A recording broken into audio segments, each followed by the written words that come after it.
संतो अचरज एक भो भारी कहो तो को पतियाई। एक है पुरुष एक है नारी ताकर करहु विचारा। एक अंड सकल 84 भरम भुला संसारा। एक नारी जाल पसारा जग में भया आदेशा। खोजत खोजत काहु अंत न पाया ब्रह्मा विष्णु महेशा। नाग फांस लिए घट भीतर मूसिन सब जग झारी। ज्ञान खडग बिन सब जग जूझे पकड़ न काहू पाई। आपे मूल फूल फुलवारी आपुहि चुन चुन खाई। काहीं कबीर तेजन उवरे जेह गुर लियो जगाई। सदगुरु कहते हैं संतो अचरज यक भो भारी। ऐ संतो एक बहुत बड़ा आश्चर्य हुआ, अद्भुत बात देखने को मिली। कहो तो को पतियाई। अगर मैं कहता हूं तो उस पर कौन विश्वास करता है। एक है पुरुष एक है नारी ताकर करो विचारा। एक पुरुष है और एक नारी है, इसका विचार करो। संसार में जो सृष्टि होती है नारी पुरुष के बीच में होती। नारी पुरुष मगमध्य में धरत जीव तह दे। रक्षक तिनको होत वही मान अहम ममये। जीव यात्री है और स्त्री पुरुष पथ। कोई जीव आया स्त्री पुरुष के बीच में शरीर धर लिया, अब वे मानने लगते हैं कि मेरा बच्चा है। वो तो राही है, देह धरना था तो धर लिया, तुम अपना क्या मानते हो। स्त्री और पुरुष के बीच में ही जीव शरीर धारण करता है। यहां और गंभीर विषय है। पुरुष यानी चेतन, नारी यानी प्रकृति। प्रकृति और पुरुष ये दो तत्व दुनिया में हैं, जड़ और चेतन। एक है पुरुष एक है नारी, यानी एक ही कोटि के पुरुष हैं। पुरुष नाम पुरुषेते पुरुष। शरीर रूपी पुर में शयन करने वाले ये चेतन पुरुष हैं, चाहे स्त्री शरीर में हो चाहे पुरुष शरीर में हो। पुरुष का अर्थ ही होता है जीव, चेतन। तो एक कोटि पुरुष की है जो असंख्य है, और दूसरी नारी है, प्रकृति है, जो जड़ तत्व है। ताकर करो विचारा। साहब कहते इसका विचार करो। जगत के कारणकर्ता को अलग खोजने के चक्कर में न पड़ो। प्रकृति और पुरुष में विचार करो और इसमें देखो, इनमें गुणधर्म सब निहित हैं और इनसे सृष्टि नित्य है। आदमी जगत में जगत के कारण को नहीं देखता है, जगत के बाहर जाता है खोजने के लिए। ये उसका भ्रम है। एक है अंड सकल 84। अंड कहते ब्रह्मांड को या संसार को। अंड का अर्थ वीर्य। इस ब्रह्मांड में सकल 84। एक है अंड यानी एक इस विश्व में सकल 84 योनियां फैली। यह एक अंड एक वीर्य नाम वासना। एक वासना से ही चारों खानियों में जीव का भ्रमण होता है। भरम भुला संसारा। संसार के लोग भ्रम और भूल में पड़ गए। साहब भ्रम और भूल ये दो शब्द बारंबार कहते हैं। भ्रम है बाहर का आभास, भूल है अपने आप की विस्मृति। अपने आप का ख्याल न रहना भूल है। और बाहर पांचों विषयों में सुख की प्रतीत होना भ्रम है। पांचों विषयों में हम सुख खोजते हैं। पांचों विषयों में सुख नहीं मिलता है तो कोई कोई सुख जीव ईश्वर ब्रह्म मोक्ष में सुख खोजते हैं और उसको वे अलग मानते हैं, तो फिर भटकते हैं।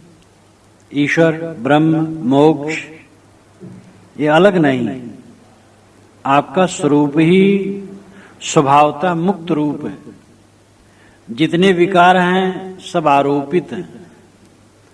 संसार का राग रंग कर करके हम अपने मन को बांधते हैं।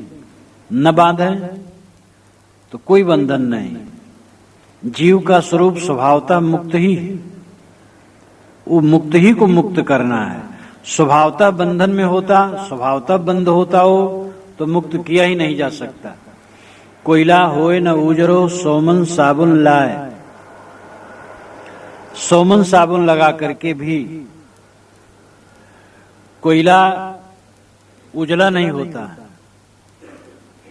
कोयला को उजला करने का कोई साधन नहीं। कोयला तभी उजला होता है जब वो जल जाता है। लेकिन कोयला रह करके उजला नहीं होता, क्योंकि कोयला का स्वरूप ही काला है। अगर आत्मा का स्वरूप बंधन में होता तो कभी निर्बंधता न आती।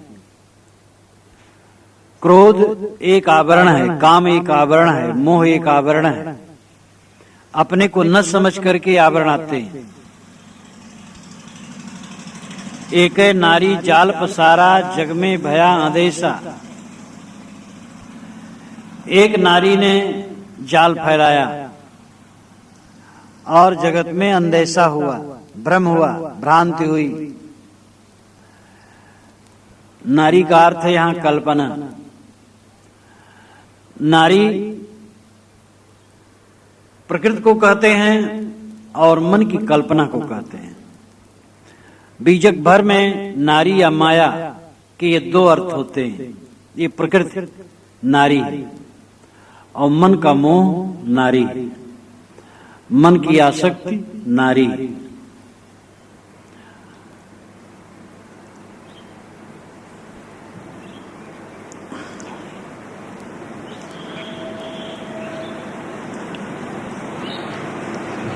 मन की कल्पना ने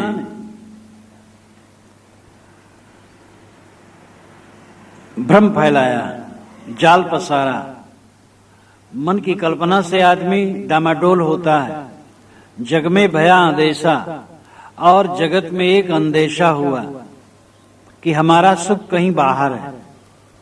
ये मन की कल्पना ही है जो सुख को बाहर प्रतिपादित करती है। सुख, मोक्ष, परमात्मा सब क्या चाहते हैं? सुख चाहते हैं, मोक्ष चाहते हैं, परमात्मा चाहते हैं, और इसको बाहर खोजते हैं। सुख खोजते हैं विषयों में जो कभी मिलने वाला नहीं और दुख देगा। जितना विषयों में डूबो उतने दुखी हो, उतने अंत में निराश हो। मोक्ष और परमात्मा को बाहर खोजो, ये और पागलपन। लोग भगवान के दर्शन चाहते हैं क्योंकि पुराणों में लिख रखा है। 2000 वर्षों के साहित्य ऐसे ही हैं जो मनुष्य को काफी भटकाते हैं। बौद्धों और जैनों का बड़ा प्रभाव था भारत में, और उस प्रभाव को समाप्त कर हिंदू समाज को हिंदुत्व में लाने के लिए पंडितों ने बहुत पुराण लिखे, महाकाव्य लिखे, और उसमें ऐसी चमत्कार की बातें लिखी जिससे प्रभावित होकर के समाज जरूर हिंदुत्व की तरफ लौटा। लेकिन सदा सदा के लिए वो भ्रांत हो गया। वो परमात्मा के दर्शन चाहता है। दर्शन कैसे होता? आंख से होता है। अब आंख से जो देखा जाए वो माया है। मन से जो प्रतीत हो वो माया है। जहां मन लीन हो जाता है वो परमात्मा स्थित है, वो आत्म स्थिति।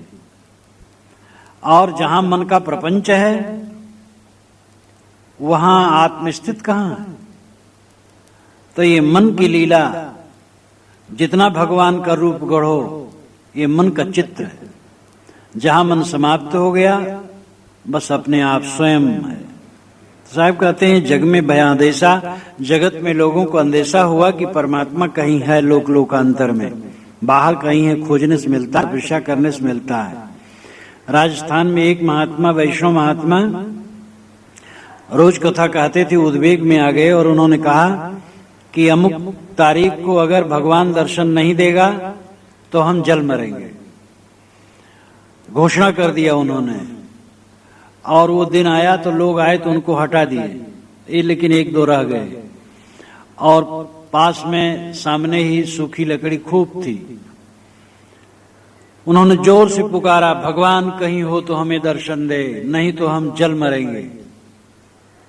कौन दर्शन दे? तिबारा कहा, दोबारा कहा, तिबारा कहा, बस आग लगा दिए, उसमें कूद पड़े। मोटे शरीर के थे, जलने लगे, लुढ़क करके एक तरफ हो गए, लेकिन मूर्छित हो गए, मर गए। पुलिस इत्यादि सब जानती थी कि इन्होंने घोषणा की है, इसलिए किसी को दोष नहीं दिया गया। आज भी कितने ऐसे सनकी हैं कि पर्वत से कूदोगे तो भगवान गोद में ले लेंगे, क्योंकि प्रहलाद को बचा लिया था। ये सारी कहानियां काल्पनिक। प्रहलाद इत्यादि की कहानियां, तुम्हारे पिता, तुम्हारे पुत्र, तुम्हारी पत्नी, तुम्हारा पति, तुम्हारा भाई, कोई भी अवरोधक हो भक्ति में, तुम डरो मत, दृढ़ रहो, भगवान तुम्हारी रक्षा करेगा। ये भाव भक्ति को मजबूत करने के लिए। भगवान है नियम, जो तुम करोगे वो नियम ही तुम्हारे लिए फल देगा। गलत करोगे गलत, अच्छा करोगे अच्छा। सत्य में दृढ़ रहो, तुम्हारी रक्षा होगी, ये उसका लाक्षणिक अर्थ है। लेकिन लोग स्थूल रूप से भगवान कहीं पाना चाहे तो इस प्रकार जग में भया आदेशा, खोजत खोजत काहू अंत न पाया, ब्रह्मा विष्णु महेशा। साहब कहते हैं उस ईश्वर को खोज करते करते कि कोई अंत न पाया। अंत नाम सत्यता। ब्रह्मा और विष्णु महेश भी खोजते रह गए और न पाए। कबीर साहब तो निर्भय थे, वो डरने वाले नहीं थे, नाम लेके कहते थे। गलतियों के लिए गलत को गलत कहना, इस विश्व में एक कबीर है कि जो निर्भय होके कह सके और कोई कह नहीं सका। जो कहा है लाग लपेट में कहा। नाग फांस लिए घट भीतर, मूसिन सब जग झारी। ये माया नाग फांस लेकर के सबके घट के अंदर में, मूसिन, मूसिन नाम चुराया। नाग फांस एक वरुण का अस्त्र माना जाता है। वरुण का एक अस्त्र था जो हाथ में लिए रहते थे और विरोधियों पर फेंकते थे, वो नाग फांस। नाग फांस का यहाँ है माया मोह। नाग फांस का अर्थ है माया मोह। ये मन का मोह नाग फांस है, और इसको लेकर के अविद्या हमारे घट में हमारे धन को चुराती, हमारे अंदर ही चोर है। किस क्षण तुम काम की भावना में हो जाते हो, किस क्षण क्रोध की भावना में हो जाते हो, किस क्षण मोह की भावना में हो जाते हो, ये मन को देखो, वही तुम्हारे अंदर की चोरी हो रही है। ऐसा प्रयत्न करो तुम्हारे अंदर में चोरी न होने पाए। सदैव सावधान, सदैव सावधान, मन के विकारों से सावधान। ज्ञान खटक बिन सब जग जूझे, पकड़ न काहू पाई। साहब कहते हैं ज्ञान की तलवार तुम्हारे पास नहीं है। सारा संसार जूझता है, नहीं लड़ाई करता है, और ज्ञान की तलवार है ही नहीं। तो ज्ञान की तलवार लो सदगुरु से, यथार्थ ज्ञान प्राप्त करो। सच्चा ज्ञान लेकर के काम करने से जल्दी काम हो सकता है, और सच्चा ज्ञान न हो तो बहुत समय लग जाए और वो काम पूरा न हो। अगर हम दिशा जान लें कि दिल्ली कहाँ है और तब चलें तो जल्दी पहुंच सकते। दिशा नहीं जानते हैं तो घूमते रहें, 4 गुना 10 गुना समय लगा दें और मंजिल पर नहीं पहुंचेंगे। इसलिए यथार्थ ज्ञान होना चाहिए। तुम खोजते हो भगवान को, मोक्ष को, कहाँ खोजते हो? खोजना छोड़ दो, अपने में लौटो। साहब ने कहा कबीर उल्टा ज्ञान का कैसे करूं विचार, बैठे से ही पथ कटे, चला चली नहीं पार। चलने से पार नहीं पाओगे, बैठ जाओ बस पथ कट जाएगा। बैठ जाने का मतलब है अपने मन को समेटो बाहर से। भगवान नहीं मिलता है समस्या नहीं है, मन का मोह नहीं टूटता ये समस्या है। मन का मोह टूट जाए तो जिसे पाना है तुम्हें वो तुम ही हो। तुम्हारा स्वरूप, तुम्हारी चेतना वही परम तत्व है। तो ज्ञान खड़ के बिना, ज्ञान तलवार के बिना सारा संसार लड़ रहा है, कैसे पार पाएगा? पकड़ न काहू पाई। इस माया को कोई पकड़ न पाया, पकड़ करके इसको कैद न कर पाया, क्योंकि युक्ति नहीं, विवेक नहीं। आपे मूल फूल फुलवारी, आपे चुन चुन खाई। साहब तुम्हें स्वावलंबी करते हैं और तुम्हारे मन की कमजोरी को दूर करके तुम्हें कहते हैं कि आपे नाम स्वयं तुम मूल हो, अपनी सृष्टि के मूल तुम ही हो। तुम ही बंधन बनाते हो, तुम ही मोक्ष बनाते हो। तुम ही कहते हो हम बीड़ी नहीं छोड़ पाएंगे, तंबाकू नहीं छोड़ पाएंगे, शराब नहीं छोड़ पाएंगे। अरे तुम ही तो पी पी करके रोग बनाए हो, कैसे नहीं छोड़ पाओगे? फेंक दो, छूट जाएगा। आप ही मूल, अपने बंधनों के और मोक्ष के तुम ही मूल हो। आप ही मूल फूल फुलवारी, फूल फुलवारी लगाने वाले तुम ही हो। ये संसार का प्रपंच बढ़ा करके उसमें उलझने वाले तुम ही हो। और अंत में तुम्हें क्या मिलेगा? लेना न देना, सपने सोया मानवा, खोल जो देखे नयन, जीव परा बहु लूट में, ना कुछ लेना न देना। अंत में तुम्हारे साथ कुछ नहीं जाएगा। तुम स्वयं मूल हो अपने बंधनों के, अपनी सृष्टि के, अपने प्रपंच के, और फूल फुलवारी लगाने वाले हो। आप ही चुन चुन खाई, और उस फूल फुलवारी में से फूल फल स्वयं चुन चुन करके खाते हो, यानी उसका फल भोगते हो। जो करोगे भरोगे। मोह माया में जितना रचोगे, जितना पचोगे, उतना दुख पाओगे। कहां कबीर तेई जनोगरे जय गुर लियो जगाई। सदगुरु कबीर कहते हैं इस संसार में वही उबरता है जिसको गुरु जगा लेता है। गुरु हमारी आंखों को खोलता है, लेकिन हम खुलावें तो, खुलावें ही ना तो कैसे खोलेगा? सूरज उगा है और कमरे के अंदर में फाटक बंद करके हम बैठे हैं, तो सूरज क्या करे? हमें अपनी आंखों को खोलना चाहिए और किवाड़ खोल करके बाहर आना चाहिए, तब तो सूरज का प्रकाश मिलेगा। तो गुरु का उपदेश, गुरु का निर्देश तभी सफल होगा जब हम अपना मन उनके तरफ उन्मुख करें। शब्द 6। संतो अचरज एक बहु भारी, पुत्र धैल महतारी, पिता के संगे भई बावरी, कन्या रहल कुंवारी। खसमई छाड़ ससुर संगौनी, सूक न लेहु विचारी। भाई के संग सासुर गौनी, सासु सावत दीना। ननद भौज परपंच रचो है, मोर नाम कह लीना। समधि के संग नाही आई, सहज भई घर बारी। कहां कबीर सुनो संतो, पुरुष जन्म भो नारी। साहब बुझौल में अनेक वाणी कहते हैं, ये वाणी भी बुझौल में माया का रूप। ये नारी, साहब नारी जहां जहां कहते हो माया है, और माया मन का मोह है। माया का चित्रण करते हुए कहते हैं संतो अचरज एक भो भारी। ऐ संतो एक बहुत बड़ा आश्चर्य और हुआ। पुत्र धैल महतारी, माता ने अपने पुत्र को पकड़ लिया, अपना मन खराब करके पकड़ लिया। ये कितना आश्चर्य है। ये जीव का जन्म माया से होता है, मोह से होता है, आसक्ति से होता है। आसक्ति के कारण जीव बंधन में आता है, जन्मता है। हमारा मन जहां होता वहीं हम जाते हैं। संसार में वासना है, मोह है, तभी तो हम संसार में जन्म लेते हैं। तो माया महतारी, इसी से सब जीव जन्म लेते हैं, इसी के राग में पड़कर। और जन्म लेते हैं, फिर माया उसको धर दबोचती है। आंख खुली, संसार में आया, थोड़े दिन बढ़ा, बस माया मोह फिर फैला। पुत्र धैल महतारी, महतारी ने पुत्र को पकड़ लिया, यानी माया ने जीव को पकड़ लिया।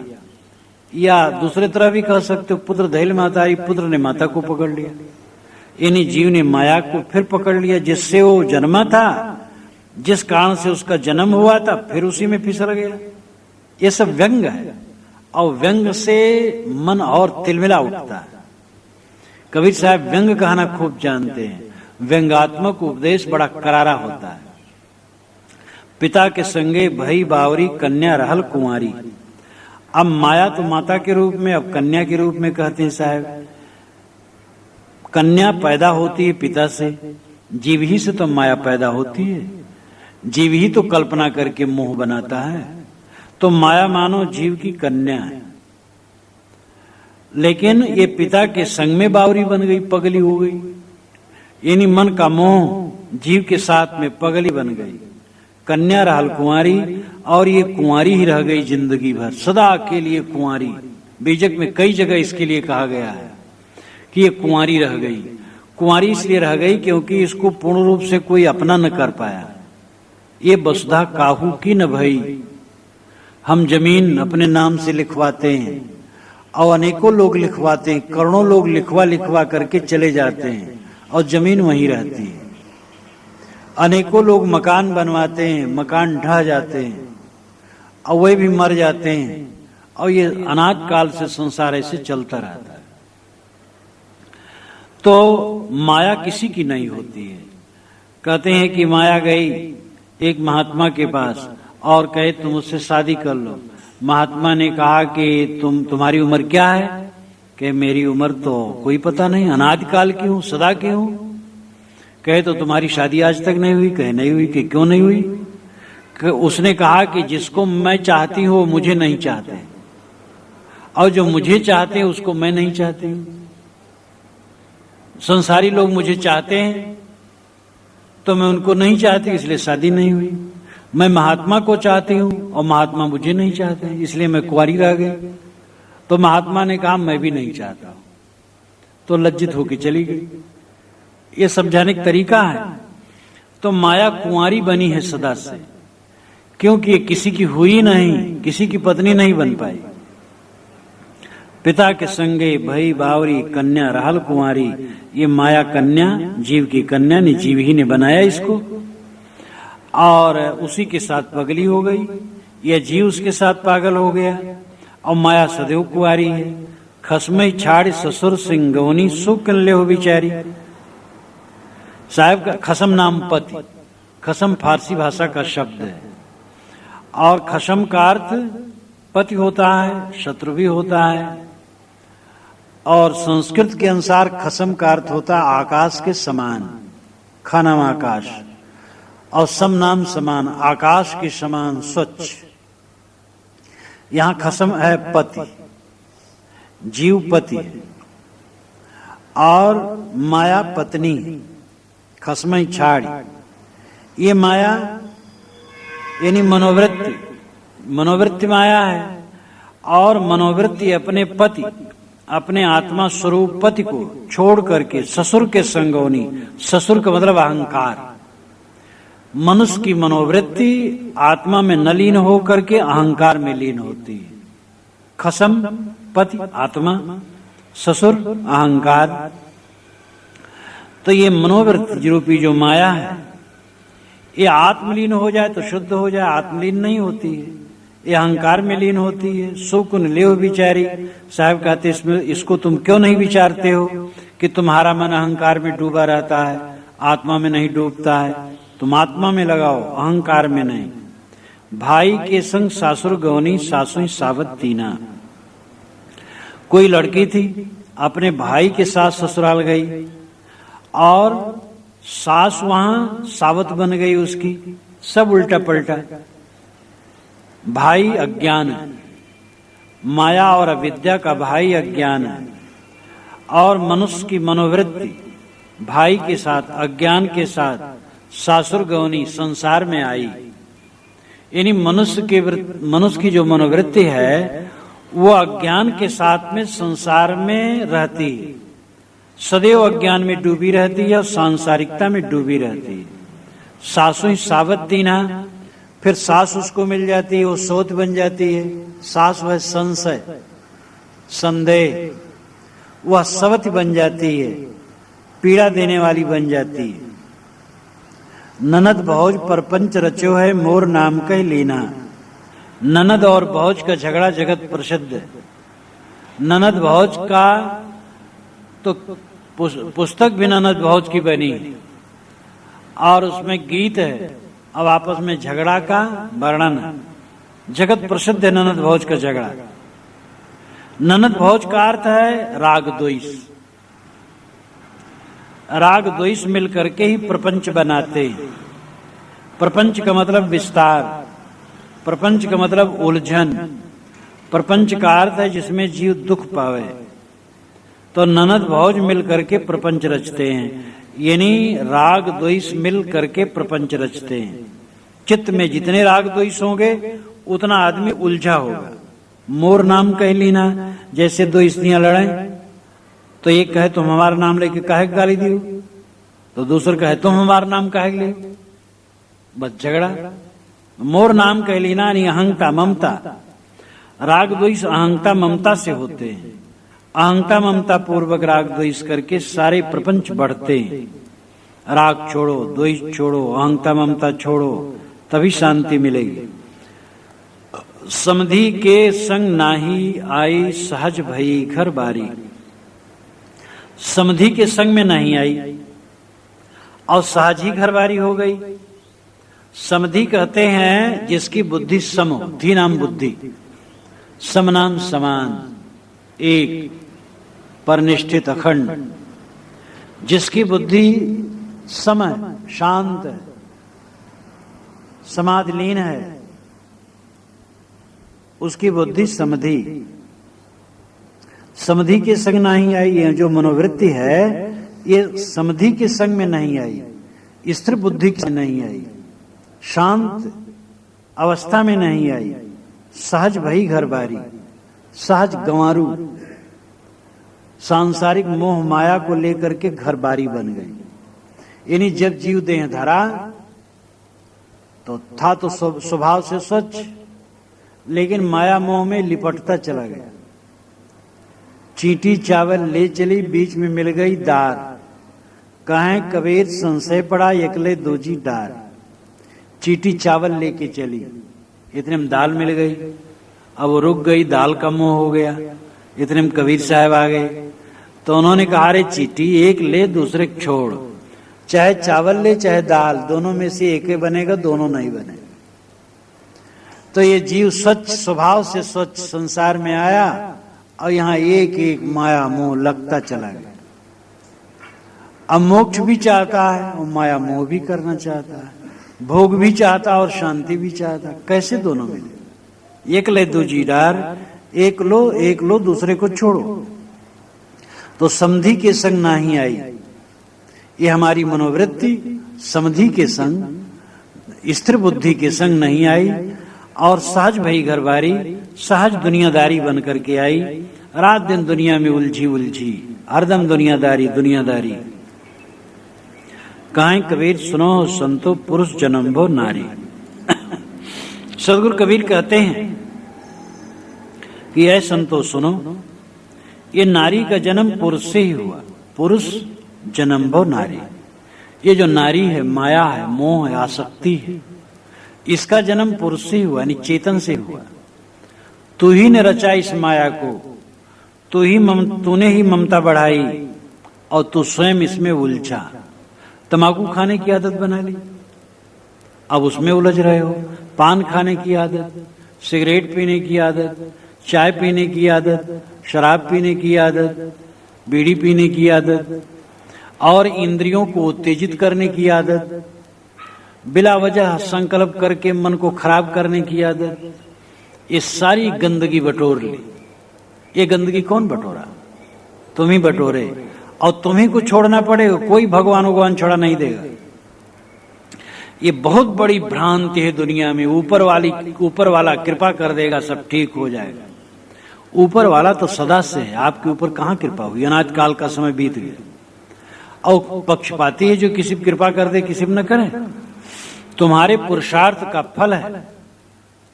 कूड़ा कचरा तो तुम भरे हो सदा से बटोरे करके मन में, और ऊपर वाला उसको साफ कर देगा। तुम कूड़ा कचरा भरे हो, तुम्हीं को कूड़ा कचरा निकालना पड़ेगा, और कोई निकालने वाला नहीं है। न कोई शैतान तुम्हारे अंदर में कचरा भरा है, न कोई भगवान तुम्हारा कचरा निकाल सकता है। ये वास्तविकता है। अब ये वास्तविकता कहने से भक्तों की संख्या बढ़ती नहीं, क्योंकि भक्त लोग चाहते हैं कि भगवान ठीक कर दे, ऐसा कोई महात्मा उपदेश करे तो उसकी तरफ चले जाते हैं। जो कहता तुम्हें साफ करना पड़ेगा तो उससे हट जाते हैं। अरे भाई ये लोग तो बड़ा महंगा है, लेकिन ये समझ लो, महंगा रहो एक बार, सस्ता रहो बार बार। तुम सस्ती साड़ी लाए 20 रुपए की, 4 दिन में तुम्हारी पत्नी पहन करके फाड़ गई। 200-300 का लाए तो साल भर चला। तो सस्ता में मत पड़ना, ये पक्का समझ लो कि तुमने कूड़ा कचरा मन में बटोरा है और तुम्हें ही उसको बुहार के हटाना पड़ेगा। कोई शक्ति नहीं है कि तुम्हारे कूड़ा कचरा को बुहार के अलग करे। तुम्हारी शक्ति है नायमात्मा बलहीन न लभ्या। बलहीन व्यक्ति आत्मलाभ नहीं कर सकता। ऊपर वाला कहते कहते भीतर वाला भूल गया है, क्योंकि अनाद काल से अभ्यास है और ये 2000 वर्षों से खूब अभ्यास है ऊपर वाला कहने का। उपनिषदों को देखो, ऊपर वाला नहीं कहा गया। शास्त्रों को देखो, ऊपर वाला नहीं कहा गया, वो भीतर वाला कहा गया है। उत्तिष्ठ जागृत प्राप्त बराने बोधत। उठो जागो, महापुरुषों की शरण में जाओ और बोध प्राप्त करो। साहब कहते पुरुष जन्म भो नारी। ये पुरुष ने इस नारी को जन्माया, इस अविद्या को, इस माया को पुरुष ने ही जन्माया, यानी तूने ही जन्माया। साहब बल देते तो घबरा मत, ये माया कोई आकाश से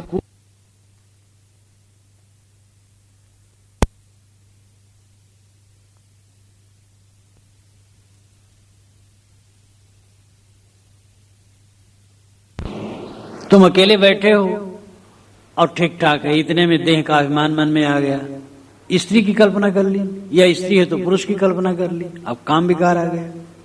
कौन लाया? तुम ही तो लाए। देहाभिमान न लाते, परघट का स्मरण न करते, कुछ भी काम न होता।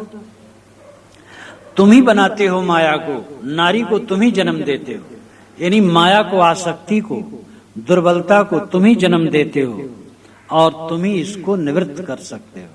या पुरुष जन्म भव नारी, पुरुष नारी रूप में जन्म ले लिया, दुर्भाग्य। नारी है वृत्ति, जा क्षण में वृत्ति यौन ता क्षण में रूप तौन। जिस क्षण में तुम्हारी जो वृत्ति होती है उस क्षण में वही तुम्हारा रूप होता है। जब काम का स्मरण किए तो तुम समझते हो हम काममय हैं, काम से अलग अपना अस्तित्व भासी नहीं होता है। जब क्रोध आया तब आदमी समझता मैं क्रोधमय हूं, क्रोध से अलग कुछ नहीं हूं। जब मोह आया तब मोह में, लोभ आया तब लोभ में, द्वेष आया तो द्वेष में, दुख आया तो दुख में, सुख आया तो सुख में। जैसी वृत्ति आई वैसा आभास होने लगता है कि हम वही हैं, लेकिन ये वृत्ति का दोष है, तुम वो नहीं हो, तुम उससे अलग हो। तो साहब कहते हैं कि ये तो पुरुष नारी रूप में जन्म ले लिया, यानी चेतन वृत्ति के रूप में जन्म ले लिया। अपने स्वरूप को न जानने की वजह से चेतन वृत्तियों में उलझ उलझ करके वृत्तिमय मानने लगा। जैसे दर्पण के सामने हरा रंग आए तो दर्पण हरा, लाल आए तो लाल, काला आए तो काला। दर्पण तो जो कहते हो है स्वच्छ है, वो बाहर के रंग का आभास है। तुम्हारा स्वरूप शुद्ध है। ये वृत्तियों के रंग से तुम भावित हो जाते हो। इसलिए समस्या है वृत्ति, मनोवृत्ति। मनोवृत्तियों को तुम्हें कसना है, समझना है, साक्षी बनना है। साक्षी बन करके मनोवृत्ति को शांत करना। ध्यान में क्या बताया जाता है? यही बताया जाता है मन के साक्षी बनो, मन में बल न दो अपना। मन को देख करके मन से अब तटस्थ हो जाओ, अलग। मन को देखते रहो, नदी के तरंग मालाओं को देखो, नदी में बहो ना, और देखते देखते नदी के बाहर बैठे रहो, नदी में भीगो मत। इसी प्रकार मन की धारा को देखो, संकल्पों को देखो, संकल्पों में बल न दो। धीरे धीरे संकल्प शांत हो जाएंगे, तुम सुबस हो जाओगे। तो जो वृत्ति है, ये जो मनोवृत्ति, मनोवृत्ति जीव समझता है मैं यही मनोवृत्ति रूप हूं। पुरुष जन्म भव नारी। शब्द 7। संतो कहो तो को पति आई, झूठ कहत साँच बनी आई। लौकै रतन अवेद अमौलिक, नहीं गाहक नहीं साई। चिमिक चिमिक चिमकै दृगदौदिस, अरब रहा छिरियाई। आपे गुरु कृपा कचकीना, निर्गुण अलख लखाई। सहज समाधि उन्मुन जागे, सहज मिले रघुराई। जहाँ जहाँ देखो ताता सोई, मनमानिक बेदो हीरा। परम तत्व गुरु सो पावे कहें उपदेश कबीरा, संतो कहो तो को पति है। सदगुरु कहते हैं संतो, मैं अगर कहता हूं तो कौन विश्वास करता है। साहब बारंबार संतों को कहते हैं। संतो कौन है? श्रोता संत। श्री पूर्ण साहब ने प्रथम शब्द की टीका करते हुए कहा कि संतो कहिए श्रोता, संतो शांत स्वरूप, संतो कहिए जीव को जो निर्वारित रूप। श्रोता संत है और जो शांत हो संत है और जीव संत है। सत शब्द से संत शब्द बना है। जीव सत है तो जीव ही संत है। सदगुरु कबीर सबको संत मानते हैं। वे कहते संतो कहो तो को पति है। ऐ संतो, मैं आत्मज्ञान की बात कहूं तो कौन विश्वास करेगा, क्योंकि देह सच सबको लगती है। देह सच है, धन सच है, जमीन मकान सच है, दुनिया की वाहवाही सच है। ये जो सावन के पानी की तरह बह जाने वाला रहने वाला नहीं है, इसी को सब सच माने बैठे हैं। और जो जिस सच को मैं कह रहा हूं वो आंख से दिखाई नहीं देता, वो तो दृष्टा है। कौन विश्वास करे? संतो कहो तो को पति आई, कौन विश्वास करे? लेकिन झूठ कहत सांच बनी आई। कहने में तो झूठ लगता है और जब आचरण किया जाए तो सांच बनी आई, यही सच्चा लगता है, सच्चा होता है। अगर ये कहो कि देह झूठ है और देह का सारा संबंध झूठ है और आत्मा ही परम सच है, तो ये लगता नहीं कि ये सच है। अरे देह देखो प्रत्यक्ष है, खाओ पियो मौज करो, और क्या, यही सच लगता है। लेकिन जब विवेक में जाओ, साधना में उतरो, तब लगता है सब फीका है, सब झूठा है और आत्मा ही सच है। झूठ कहत कहने में झूठा लगता है, लेकिन रहनी धारण करो तो यही सच्चा है। ये बाहर का जो कुछ है खटपट, ये शांतिदायक नहीं है। अंतर्मुख होने ही से शांति मिलेगी। लौके रतन अवेद अमौलिक, नहीं गाहक नहीं साई। लौके नाम चमकना,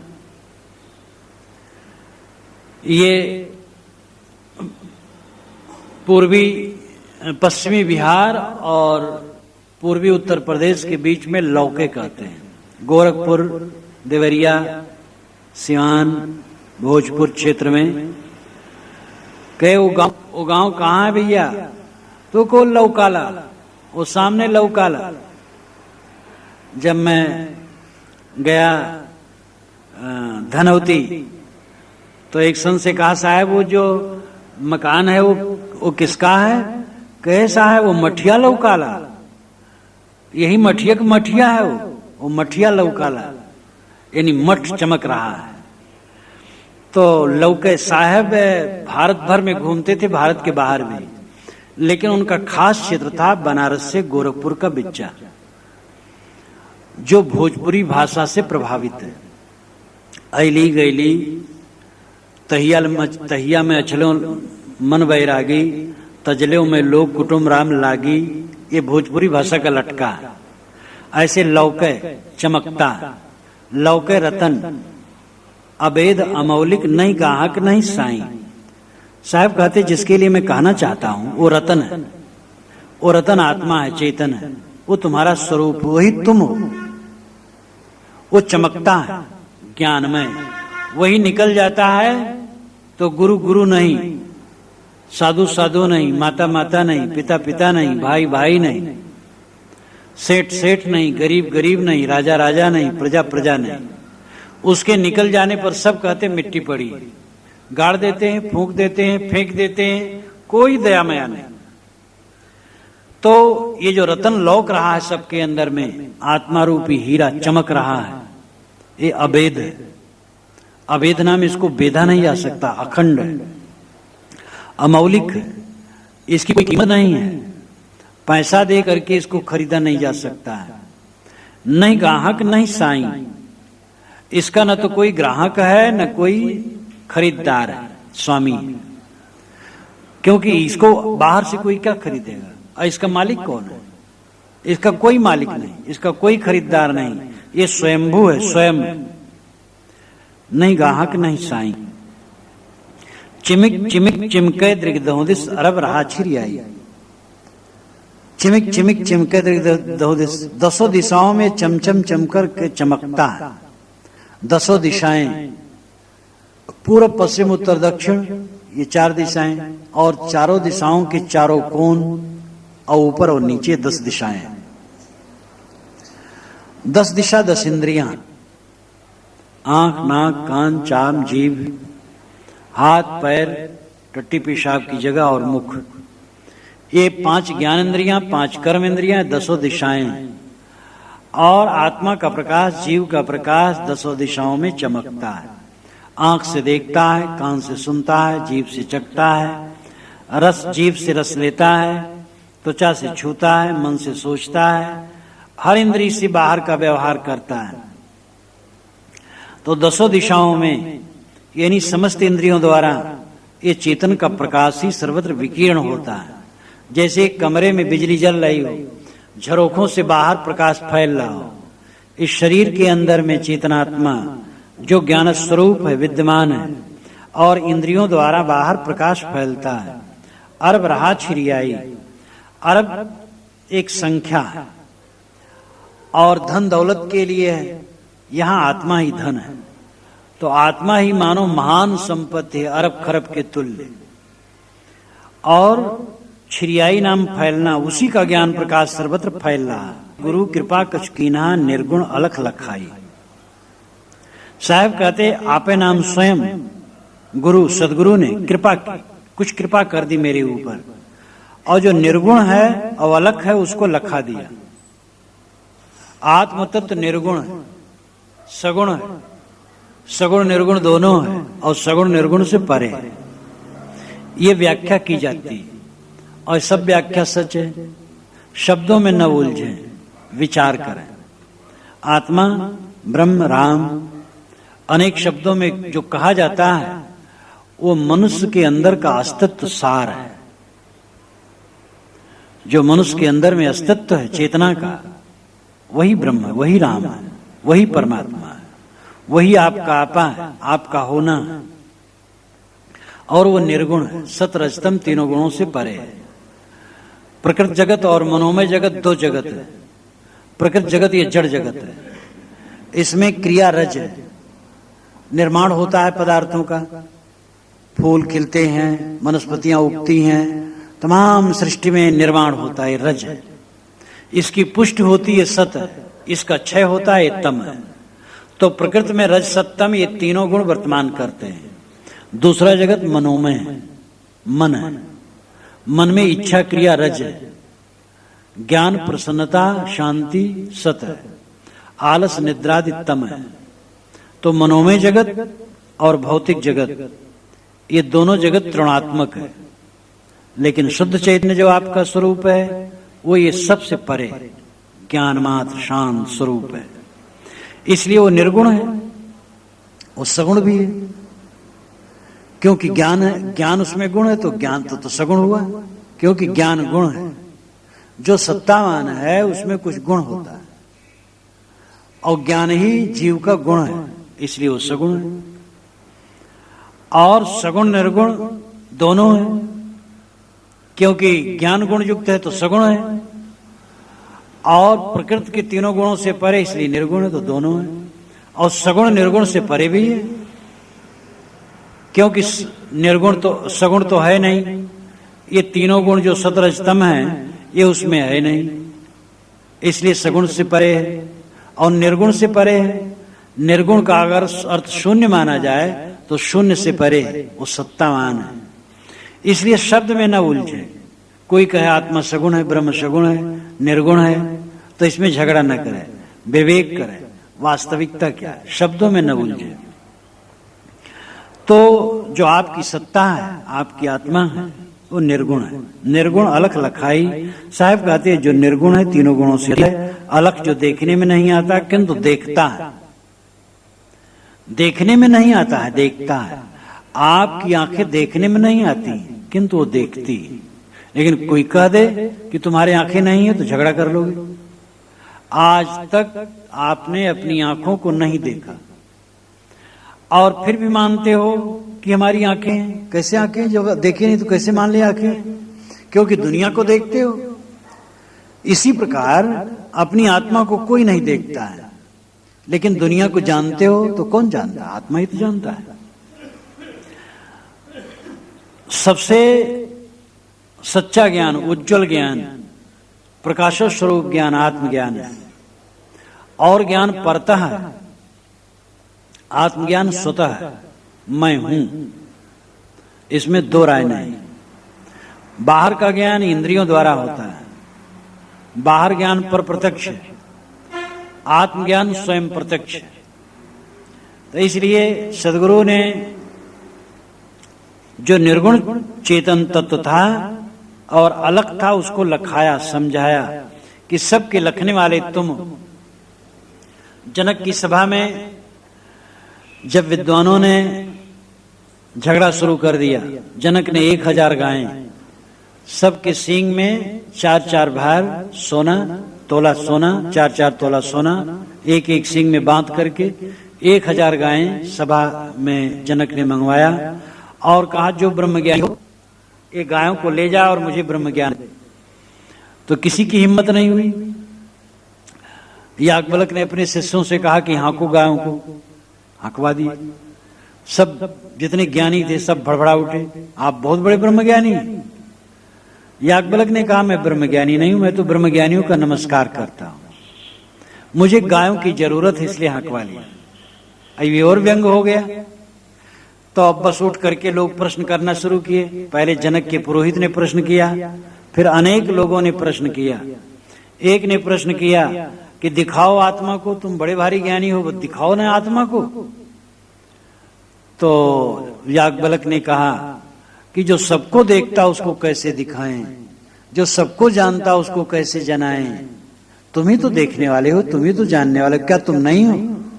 अपना होना, हम अपना होना खोए हैं विषयों में, बाहर के प्रपंचों में। चित्त संसार है, चित्त हमारे सामने आता, संसार सामने आ जाता है और हम अपने को खो देते हैं। चित्त लीन होता है तब अपने आप का अनुभव होता है। इसीलिए समाधि में ही आत्म साक्षात्कार हो सकता है, बाहर नहीं। तो निर्गुण अलख लखाई, अपना स्वरूप तीनों गुणों से अतीत है, दृश्य से रहित है। सदगुरु ने उसका बोध दिया। सहज समाधि उन्मुन जागे, सहज मिले रघुराई। साहब जहां रहते थे वहां देश विदेश के संत और जिज्ञास खूब रहते थे। एक विद्वान ने लिखा है, जैसे महात्मा गांधी अपने जमाने में जहां रहते थे तहां देश विदेश के लोग उनके पास जमघट बनाए रखते थे, ऐसे कबीर साहब जहां रहते थे तहां उनके पास होता था। वैष्णव संत उनके पास बहुत रहा करते थे। सब मत के लोग रहते, वैष्णव भी खूब रहते थे। वैष्णव संतों ने कहा महाराज रघुनाथ के कब दर्शन होंगे? कोई भावुक वैष्णव रहा होगा। और लोग मानते हैं महाराज श्री रामचंद्र जो दशरथ के पुत्र हैं उनकी उपासना करो तो धनुर्धारी बन करके आकर के दर्शन देंगे सीता जी के साथ। ये भावना है। न कबीर साहब दर्शन देंगे, न राम जी दर्शन देंगे, न कृष्ण देंगे, न शिव जी दर्शन देंगे, कोई दर्शन न देगा। इन सबके वचनों का पालन करो, इनके दिव्य आचरणों को लो, यही रास्ता है। लेकिन अब बता दिया गया है कि भगवान के दर्शन होते साथ आकर के सामने मिलते हैं। कहा जाता है चित्रकूट में गोस्वामी जी को महाराज राम ने दर्शन दिया। 1 हाथ ककड़ी 9 हाथ बीज, कैसे कहे बढ़ते बढ़ते। ककड़ी 1 हाथ की थी, उसमें 9 हाथ के बीज थे। तो 1 हाथ की ककड़ी में 9 हाथ के बीज कैसे? कहे कहते कहते, तो कहते कहते बढ़ता है। तो वैष्णव संत थे तो कबीर साहब से कहे महाराज रघुनाथ के कब दर्शन होंगे? तो कबीर साहब ने सोचा इनको अगर सीधे कह दे तो समझ न पाएंगे, परेशान हो जाएंगे। तो उन्होंने कहा सहज समाधि उन्मुन जागे, सहज मिले रघुराई। सहज समाधि लग जाए, उन्मुन जग जाए, बस रघुनाथ मानो सहजे मिल गए। सहज समाधि का मतलब है अपने आप में शांत हो जाना। सहज समाधि के 2 स्वरूप हैं। जैसे कि तुम रोगन लगा लो और चमक दमक की चीज पहन लो तो ये सौंदर्य नकली है। लेकिन स्नान कर लो, देह पोंछ लो, साफ कपड़ा पहन लो तो ये सौंदर्य सहज है। जहां तक किसी महापुरुष का चित्र इत्यादि लेके ध्यान किया जाता है ये नकली, लेकिन मन रोकने के लिए पहले जरूरी है। जब सारे चित्र मन से खत्म हो जाएं, तब सहज समाधि। किसी का चित्र मन में न हो, नाद बिंद ज्योत शब्द चित्र कुछ मन में न हो, मन एकदम लीन हो जाए तो सहज समाधि। और सहज समाधि का व्यवहारिक स्वरूप है खाते पीते उठते चलते फिरते काम क्रोध लोभ मोह से रहित रहना, रागत द्वेष से रहित रहना, शोक मोह से रहित रहना, ये सहज समाधि। तो ये सहज समाधि जब हो जाएगी और उन्मुन जागे, उन्मुन जगना यानी एकरस वृत्ति होना, संसार से उदास हो जाना और अपने स्वरूप में लीनता बने रहना, स्वरूपाकार वृत्ति आत्माकार वृत्ति सदैव में शुद्ध चैतन्य हूं ये भाव जागरूक रखना, ये उन्मुन जगना। तो साहब कहे जब समाधि लग जाएगी सहज समाधि और उन्मुन जग जाएगी तब सहज मिले रघुराई, रघुनाथ तो सहजे मिल जाएंगे। सहज समाधि हुई जहां मन लीन हो गया कहां कौन मिलता है? तो साहब कहते वही रघुनाथ का मिलना है। अरे रघु इंद्रियां, नाथ स्वामी आत्मा, इंद्रियों को जीत ले बस स्वयं रघुनाथ, सहज मिले रघुराई। जहां जहां देखो ताता सोई मनमानिक बेदो हीरा। किसी ने कहा महाराज जिस आत्मा का जिस चेतन का आप वर्णन करते हैं वो कहां है? साहब कहते तुम देखते नहीं हो, जहां जहां देखो ताता सोई। मैं तो जहां जहां देखता हूं ताता वही सब घट रहा समाई, सब घट में समा रहा। तो जहां जहां देखो ताता सोई, चीटी से कुंजर तक सबके अंदर में वही चेतन निवास करता है। इसलिए किसी ने पूछा राम कहां? तो साहब ने कहा कहीं कबीर ये हरि के बूता, राम रमे थे कुकुरी पूता। राम तो कुकुरी के पूत में भी रमा है। राम को खोज रहे हो तुम? अरे तुम्हारा स्वरूप ही राम है, सबके अंदर में राम बैठा है। जहां जहां देखो ताता सोई, जहां जहां देखता हूं वहां वहां वही देखता हूं। इसीलिए आत्मज्ञानी पुरुष, स्वरूप ज्ञानी पुरुष सब में अपने स्वरूप को देखते हैं। सब में अपने को देखना, अपने में सबको देखना, जो उपनिषद और गीता में कहा गया उसका अर्थ यही कि जो मैं हूं वही दूसरा है, जो दूसरा वही मैं हूं। तो किससे बैर, किससे विरोध, किसके साथ दुर्व्यवहार? मनमानिक बेदो हीरा, हीरे ने मनमानिक को बेच दिया। मानिक माणिक, माणिक मोती नग रत्न, या मानिक माना हुआ मनमानिक मनोवृत्ति। बेदो हीरा, हीरा अखंड तत्व है, हीरा चेतन है। चेतनाकार वृत्ति रूपी हीरा में मनमानिक मन की वृत्तियों को बेद दिया, यानी स्वरूप चिंतन में सारी वृत्तियों को बेद दिया।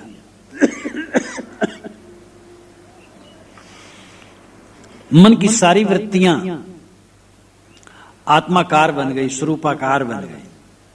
जितनी मनोवृत्ति है मलिन नहीं रही, काम क्रोध लोभ मोह में नहीं रही, विकार में नहीं रही, स्वरूप ज्ञान में हो गई।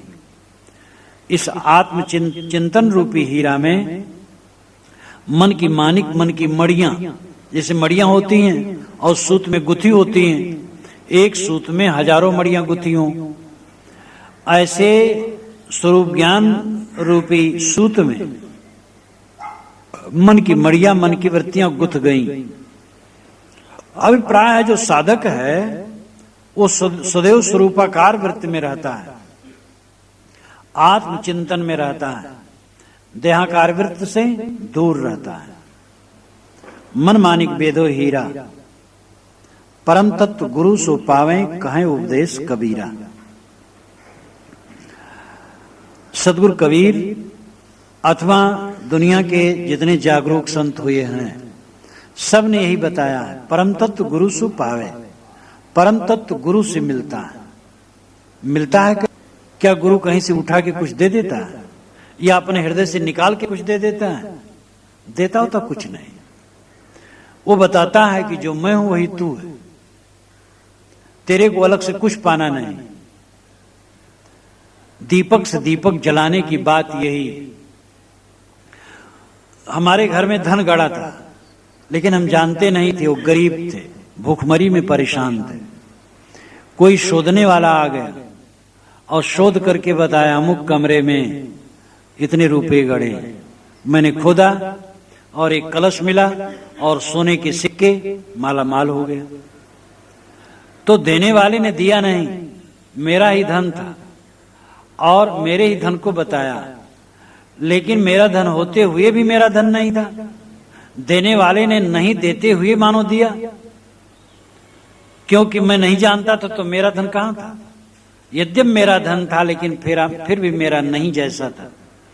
आत्म धन इसी प्रकार है, जो मेरे हृदय ही में मेरा स्वरूप ही है। हृदय में है भी कहने का तरीका भर है, वो तो मैं ही हूं, मेरा स्वरूप ही है, लेकिन मेरी दृष्टि बाहर थी, अंतर्मुख नहीं थी। उपनिषद में कहा गया है, परांच खान वितरण स्वयंभू तस्मात् परांग पश्यति नान्तरात्मन कश्चित् धीरः प्रत्यगात्मानमैक्षत आवृत चक्षु अमृतत्वमिच्छन्। प्रकृति ने हमारी इंद्रियों को बहिर्मुख बनाया, बाहर की तरफ, इसलिए बाहर लोग देखते हैं, नान्तरात्मा, अंतरात्मा को नहीं देखते। कश्चित् धीरा, कोई विवेकवान पुरुष अपने इंद्रियों को समेटकर अंतर्मुख होता है। तो हमारा धन जो हमारे अंदर यानी हमारा स्वरूप ही है, गुरु ने उसको बताया, गुरु ही बताता है। ये अपने आप बोध होना बड़ा मुश्किल है और सामान्य गुरु से भी बोध होना बड़ा मुश्किल है।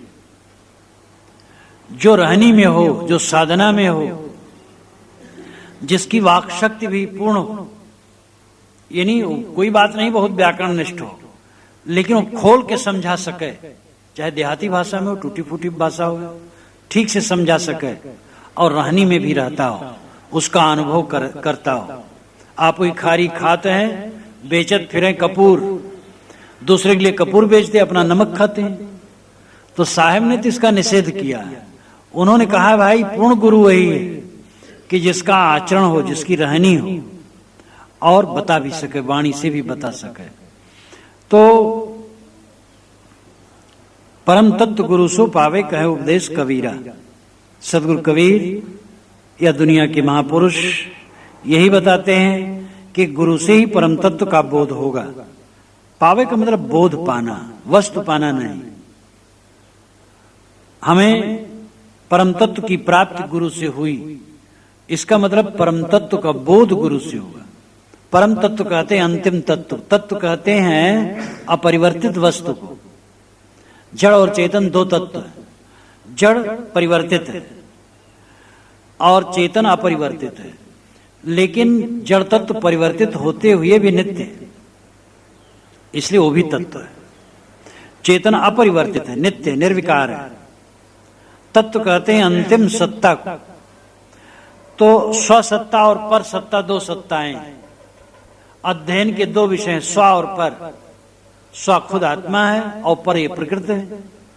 पर प्रकृति में उलझ उलझ करके हमें दुख है, पर से लौट करके स्व में आ जाना, ये परम तत्व को पाना है और एक गुरु के निर्देश से होगा। एक बार जान लो तो भी माया मोह में मन भूल जाता है। मान मिला, धन मिला, दुनिया की वाहवाही मिली, बस भूल गए। लड़का को मिठाई दिखा दो, बस भूल जाता है। ये मन लड़का बना हुआ है, कितना जान ले, कितना समझ ले, जब तक रहनी में पूर्ण रूप से एक रस न टिके तब तक ये लड़का ही बना रहता है। और इसीलिए रहनी की जरूरत है। और रहनी एक साथ नहीं आ जाती, करते करते रहनी आती है। जो निरंतर अभ्यास करता है, सेवा, स्वाध्याय, चिंतन, समाधि अभ्यास करता है और कुसंग का त्याग करता है और साधना में निरंतर लगा रहता है, धीरे धीरे उसको यह दशा मिलती है। इसलिए ज्ञान जो हमारे जीवन में है उसको हम चरितार्थ करें। सदगुरु कबीर के 3 शब्दों पर यहां विचार रखा गया। तीनों शब्द बड़े महत्वपूर्ण हैं। सदगुरु कबीर के 5वें शब्द में बताया गया कि संसार अनाद काल से चल रहा है, सृष्टि में ही सृष्टि तत्व को खोजो, उसके मूल को खोजो, बाहर मत खोजो, परमात्मा को बाहर मत खोजो। ज्ञान द्वारा ही मन पर विजय हो सकती है। दूसरे में माया को अनेक रूपों में बताया गया कि जीव को भुलाती है और उस पर विजयी हो करके तुम्हारा कल्याण होगा। और अंतिम समय शब्द में कहा गया कि जो अमौलिक चेतन तत्व है ये सब के अंदर में चमक रहा है, सदगुरु की कृपा से उसका बोध होता है और उसमें जब स्थित होती तभी पूर्ण विश्राम होता है।